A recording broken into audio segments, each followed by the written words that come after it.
हे hi guys, Radhe Radhe. आज मम्माचा birthday होता. मम्माच्या बड्डेची सुरुवाती रात्री 12 वाजता झाली. सकाळी मम्माला नाश्ता करताना बघून वाटलं होतं आज मम्मा घरीच आहे, पण असं काही नव्हतं. आज देखील मम्माला चाललेली आणि हा आमच्या चिडक्या बांबूला काय झालं काय माहिती, सकाळ सकाळ हा खूप चिडचिड करत होता. परत मम्मी म्हणली नाश्ता केल्यावर शांत होत. तर दीदीने मला नेल आर्ट करून दिलं होतं. त्यानंतर संध्याकाळी सिद्धी आम्हाला भेटायला आली. सिद्धी आल्यानंतर भरपूर गप्पा झाल्या. त्यासोबत दिवाळीचं फराळी खाल्ला.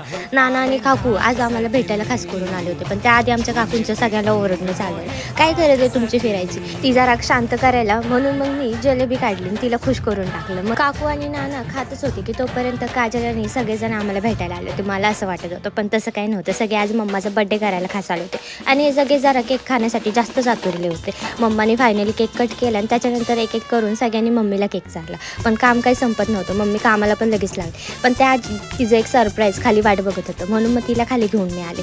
भैयानी हे सगळं सरप्राईज प्लॅन केलं होतं. मला तर खूप भारी वाटत होतं की मम्माला फर्स्ट टाईम आम्ही काहीतरी सरप्राईज